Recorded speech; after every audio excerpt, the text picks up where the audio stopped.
giovedì, ben ritrovati amici di Diffusion e di DTV. Come ogni giovedì noi andiamo sempre, ormai lo avete imparato, a Casola Valsenio, al giardino delle piante officinali fondato un po' di anni fa, parecchi anni fa, dal professor Augusto Rinaldi Ceroni. Ci andiamo per scoprire le proprietà e le caratteristiche di alcune piante che magari si usano normalmente in cucina o anche in alcuni preparati fitoterapici in erboristeria, ma di cui in realtà non conosciamo le proprietà. Bene, noi di Diffusion abbiamo proprio voluto pensare a voi con questa trasmissione così particolare. Oggi, insomma, andiamo proprio al cuore del discorso, andiamo a conoscere le proprietà del finocchio selvatico e dell'erba cipollina, ma soprattutto andiamo dalla nostra amica Katia, che è una cuoca sopraffina, una di quelle che insomma io prendo appunti ogni volta che lei spiega come realizzare una ricetta, perché oggi ci spiega come realizzare una crema con finocchio e anche una 1000 foglie di fillo ed erba cipollina.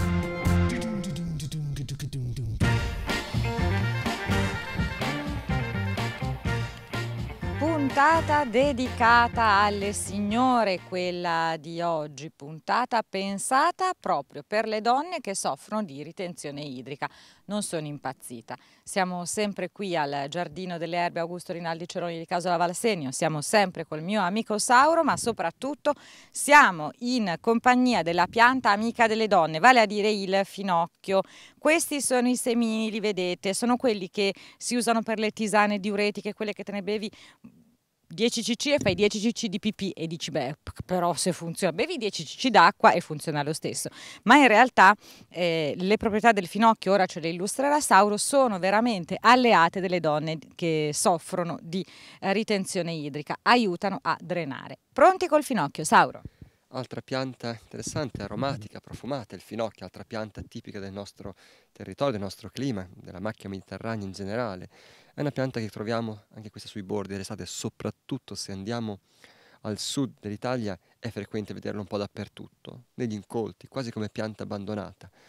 Noi pensiamo al finocchio spesso alla specie coltivata, al finocchio classico che coltiviamo in orto.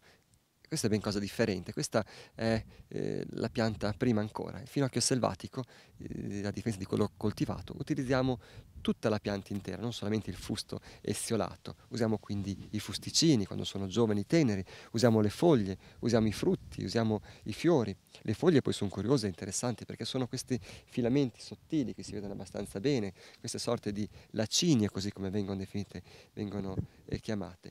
E sono foglioline anche queste qui, strane, differenti dalle foglie classiche alle quali siamo abituati. Sono eduli, si possono mangiare, sono commestibili e anche queste sono profumate. Probabilmente è una forma, una differenziazione della foglia per difendersi dagli ambienti molto caldi, dagli ambienti siccitosi, asciutti, ventilati dove cresce il finocchio. Poi quelli che vediamo qui sopra, queste formazioni, sono i frutticini, chiamiamo volgarmente seme, ma è esattamente il suo frutto, anche questo edule, profumato, molto buono da utilizzare, da mangiare. Certo, puoi staccare, assaggiare ed è gradevole.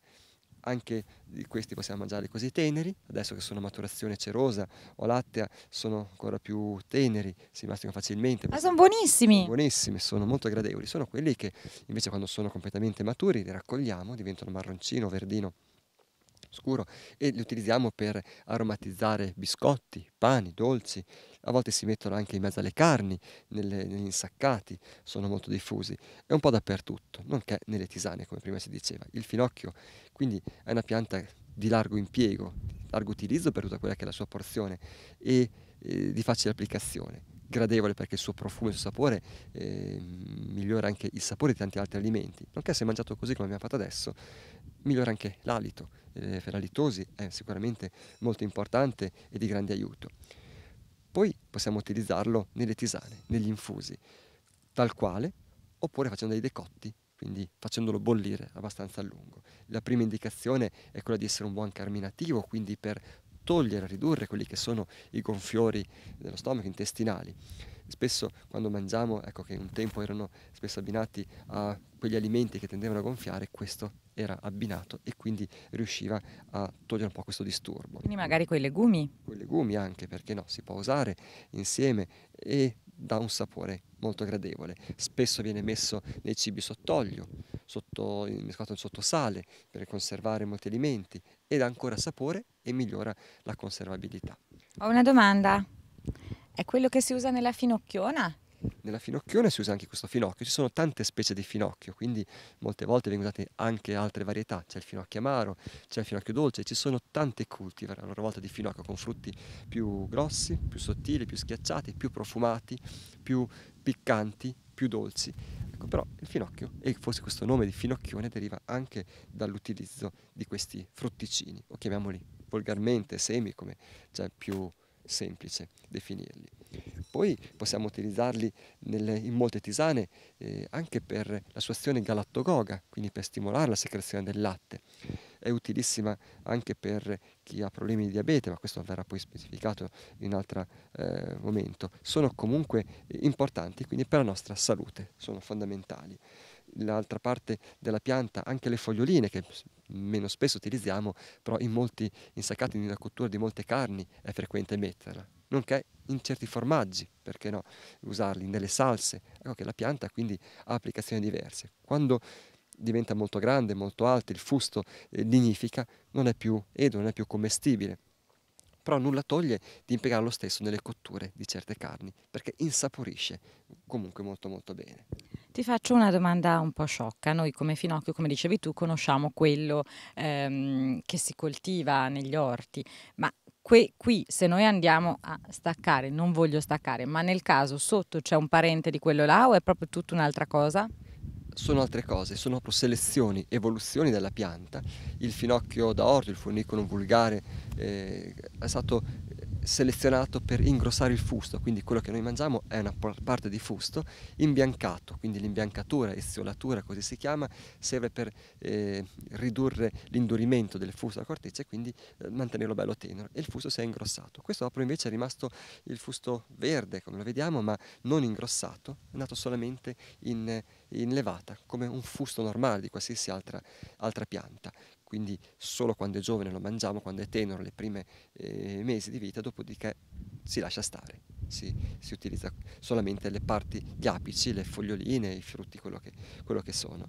Sono invece questi fusti che rimangono tutto il ciclo vegetativo della pianta, molto legnosi, cavi all'interno. Potremmo usarli come per altre piante, come abbiamo visto, per una cannuccia, oppure, come si diceva poco fa, in mezzo a qualche carne, ma va sminuzzata, però rimane sempre separato da tutto. Ancora ti chiedo, se noi vogliamo coltivare il finocchio selvatico, che sembra un po' un ossimoro, ma non lo è, se lo vogliamo coltivare a casa, come possiamo fare? Si può partire da seme e seminarlo. Questi semini germinano facilmente. Seminarlo in vasetto, seminarlo in alveolo, in contenitori vari o direttamente in terra. Germina abbastanza bene, germina con facilità. Poi, avendo una parte radicale fittonante, se vogliamo tenerli in vaso dobbiamo ricordarci di usare dei vasi piuttosto grandi o comunque abbastanza fondi. La pianta diventa molto alta, ci sono alcune culture che possono raggiungere anche i 2,5 metri di altezza, di conseguenza può facilmente, se il vasetto è piccolo, far cadere la pianta, allora aumentare le dimensioni del nostro vasetto, bagnarlo quel tanto che serve, ma senza eccedere, perché ancora anche questa è una pianta che vuole cresce in terreni rocciosi, cresce in terreni abbastanza asciutti, quindi l'acqua è importante nel vaso certamente, ma senza apportarne in quantità eccessiva. Si può tagliare man mano che cresce, che sviluppa, se abbiamo bisogno di foglioline per l'uso alimentare o per farci un infuso. Un tempo anche le foglie si possono impiegare, ma più spesso è il frutto nella decozione, nella preparazione di infusi. Si fa crescere tranquillamente, liberamente, la pianta si allargherà, vuole stare al sole, si allargherà abbastanza e quindi un po' di spazio intorno serve. E niente altro. In inverno la pianta va in riposo, si spoglia, si secca completamente per riprendere a vegetare l'anno successivo. Quindi se vedete la pianta morta, secca in inverno, è normale, questo è un suo ciclo vegetativo classico, e riprenderà, tagliando tutte le porzioni secche durante l'inverno, riprenderà con la primavera. Possono esserci casi in cui se si bagna troppo la pianta marcisca, quindi si vede afflosciarsi e questo anneriscono i tessuti e questo è normale. Insomma. Questa sera voglio fare un'insalatina con i semi di finocchio, cosa ci metto? i semi di finocchio, quando sono così teneri va benissimo, si potrebbero aggiungere, che so, qualche foglia di tarassaco, un po' di acetosa, facendo un ripasso delle puntate precedenti. Possiamo mettere qualche fogliolina anche di finocchio stesso, oltre al frutto. Possiamo prendere un po' di foglie di pimpinella, un pochettino di timo, un poco di santoreggia, se ci fosse spontanea anche del tarassaco, della piantaggine, tanto meglio. Pomodori, ci vogliono qualcuno sicuramente, e un po' di insalata classica, e già abbiamo fatto un'insalatina aromatica. Poi se ci fossero presenti qualche piccolo frutto, come delle polpa di mele tagliate a pezzettini per dare un sapore differente ancora, ecco, può essere gradevole. Noci in mezzo, oppure aggiungere azeruole, le corniole, a me piacciono molto, sotto sale, sono gradevolissime, e quindi insisto anche su questa parte, perché no? E così è un'insalata quasi autunnale in questo caso, perché ancora tutte queste parti di foglie e frutti si possono trovare facilmente. Allora, io ho riso perché Sauro mi ha fatto uno scherzo quando abbiamo fatto la puntata sui frutti dimenticati con la corniola. Gli ho chiesto fuori onda: ma è buona? Sì, sì, assaggiala. Ho fatto gnap e sono rimasta allappata senza salivazione per 2 minuti. Abbiamo dovuto aspettare per poter riprendere la trasmissione. Quindi continuo a prendermi in giro con la corniola, ma non mi ha convinta. Allora, io nella mia insalata vorrei aggiungere anche un po' di erba cipollina, ma prima di mangiarla vorrei sapere quali sono le sue proprietà, quindi venite con me a scoprirle.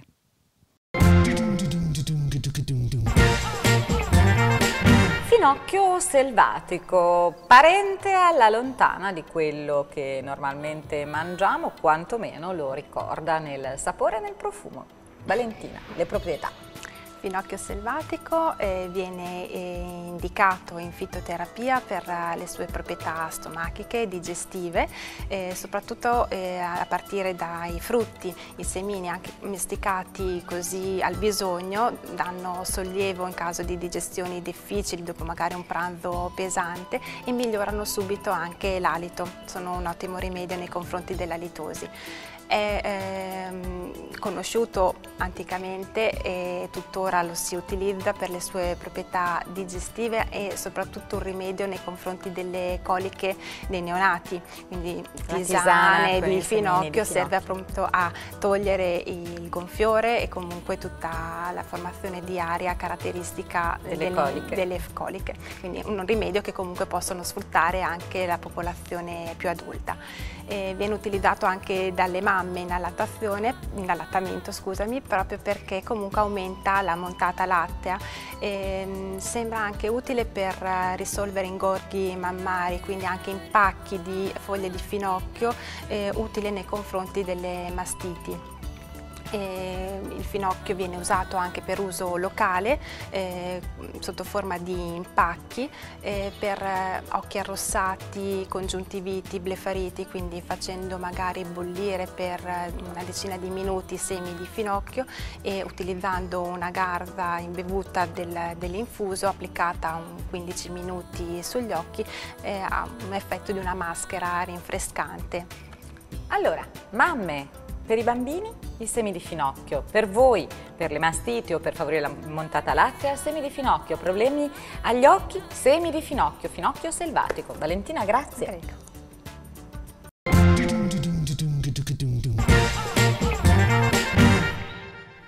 Tutti noi utilizziamo sempre il finocchio per delle portate salate.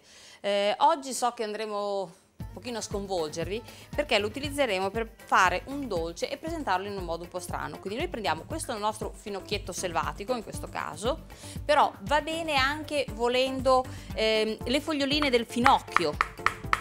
Andiamo a tagliarle in maniera fine.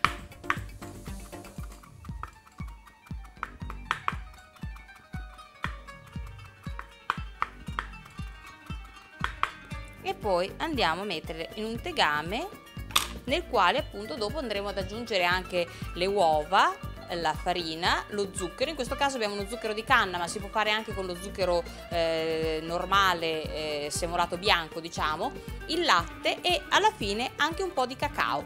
Quindi uniamo i nostri ingredienti.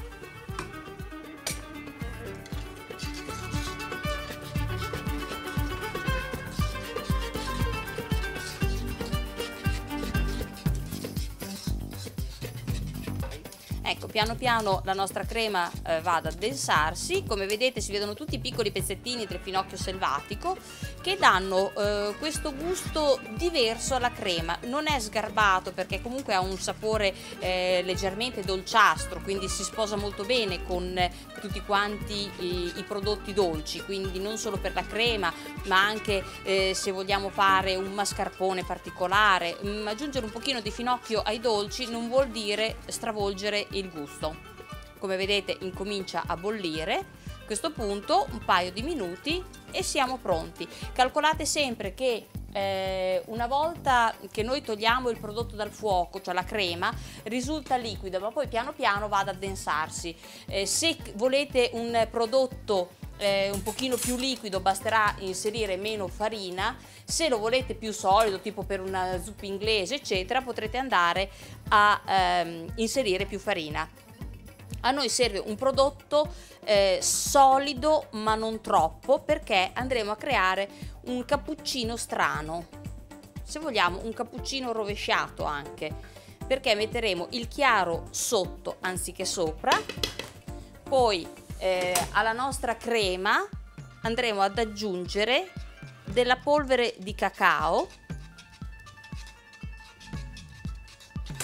e quindi andremo a fare una crema scura marrone, una crema al cioccolato.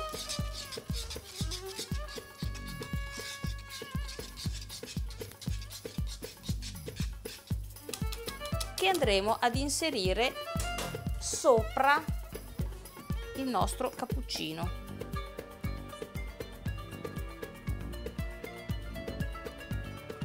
Quindi il nostro cappuccino, anziché la crema bianca,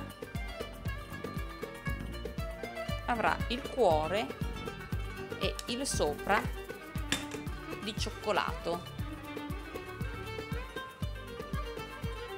A questo punto, per completare l'opera, possiamo inserire una piccola nevicata di zucchero a velo.